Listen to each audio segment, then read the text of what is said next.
हनुमान जी पंपापुर में आ चुके हैं।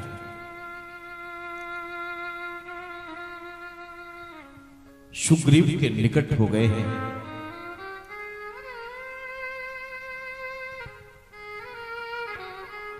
अपने गुरुदेव सूर्य को वचन दिया था, मैं सुग्रीव की रक्षा करूंगा,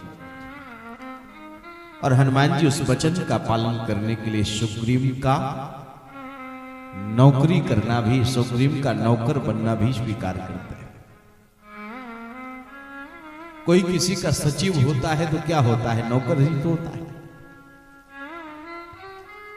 हनुमान जी अपने गुरुदेव को दिए हुए वचन का पालन करने के लिए, उनके गुरु हैं भगवान सूर्य। कल मैंने आपसे ये चर्चा की, और अपने गुरुदेव को दिए हुए वचन का पालन करने के लिए सुग्रीव की नौकरी स्वीकार करते हैं। सुग्रीव के निकट हो गए हैं और महाराज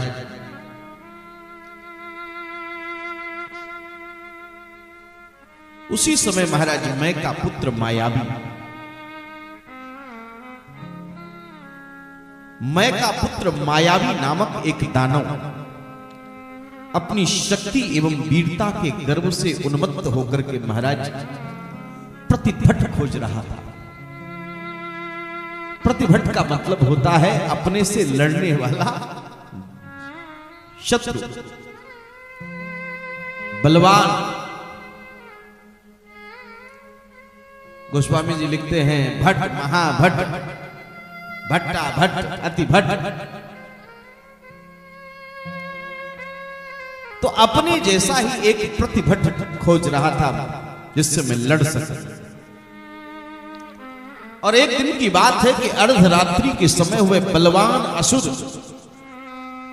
किष्किंधा के द्वार पर जाकर के बाली को ललकारते हुए महाराज भयानक गर्जन करने लगा। और महाराज अप्रतम वीर बाली शत्रु का आवाहन सुनकर के चुप कैसे रह सकता था। और महाराज शत्रु का मुख बर्दन करने के लिए सदैव बाली प्रस्तुत रहता था।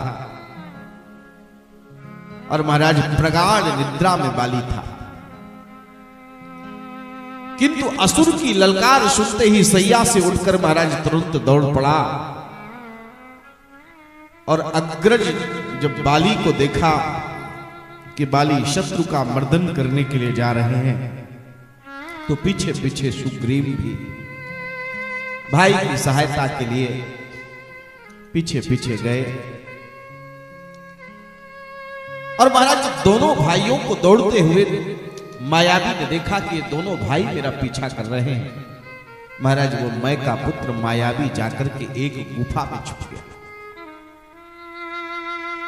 एक उपत्यका में एक विवर में प्रवेश कर गया। गुफा को विवर भी कहते।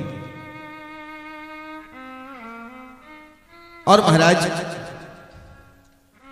बाली ने गुफा के द्वार में, विवर के द्वार में सुग्रीव से कहा कि सुग्रीव मेरी प्रतीक्षा कर। सुग्रीव ने कहा महाराज कितने दिन? बाली ने कहा परखिहु मोहि एक पखवार, ज्यादा नहीं, 15 दिनों तक तुम मेरा इंतजार कर। सुग्रीव ने कहा कि जो आदेश बड़े भाई। बाली ने भीतर प्रवेश किया। मैं के साथ, मायावी के साथ बाली का युद्ध चला। युद्ध 15 दिन की बजाय कई महीने खिंच गया। और बाद में मायावी की हत्या कर दी बाली ने, और वहां से रक्त की एक धारा निकली। सुग्रीव ने देखा कि लगता है राक्षसों ने मेरे भाई का वध कर दिया, क्योंकि मेरा भाई 15 दिन की बात कह के गया था, अब तो 1 महीने हो गए। और महाराज मास दिवस में रहा खरारी, 1 महीना हो गया। और महाराज यह सोच करके कि वह राक्षस बाहर निकल करके मुझे भी न मार दे, और सीधे आकर के महाराज पंपापुर में आए युवराज अंगद को चतुर मंत्रियों ने छोटा समझ करके सुग्रीव को राजा बना दिया। और महाराज उधर मायावी को मारने के बाद जब बाली गुफा के बाहर निकलने का प्रयास किया तो देखा कि ये सुग्रीव गुफा के द्वार पर एक बड़ी सी चट्टान भी लगाया है। और बाली को बड़ा भ्रम हो गया। और देखो बाली और सुग्रीव ने इतनी घनिष्ठता थी, इतनी अधिक घनिष्ठता थी कि दोनों दो देह और एक प्राण थे। और आप देखें इतनी प्रीति थी दोनों भाइयों के बीच में, लेकिन क्रूर नियत की निर्दयता की भी सीमा नहीं है। और ये क्रूर नियत की निर्दयता कब किसके मस्तिष्क में किस प्रकार का भ्रम पैदा कर दे और भाइयों भाइयों के बीच में दूरी बना दे, ये कुछ कहा नहीं जा सकता। ये सब समय का खेल है। सुग्रीव को अगर छींक भी आ जाती तो बाली प्राण न्यौछावर करने के लिए तत्पर रहता, लेकिन एक घटना ने उसके भीतर यह भ्रम पैदा कर दिया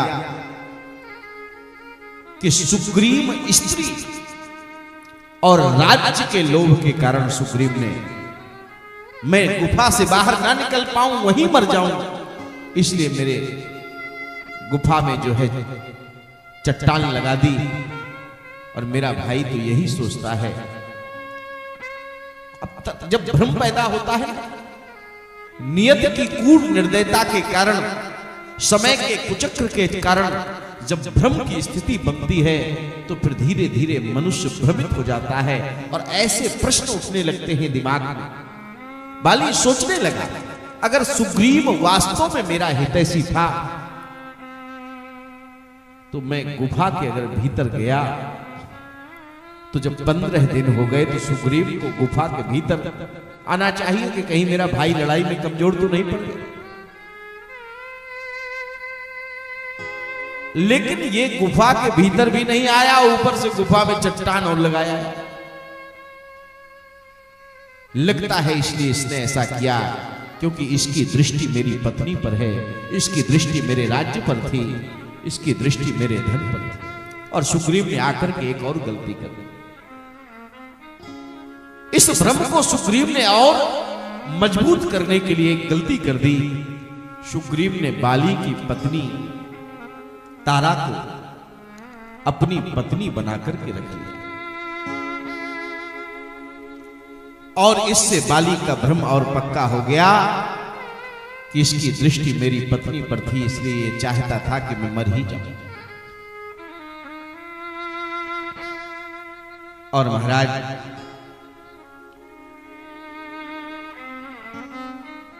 लेकिन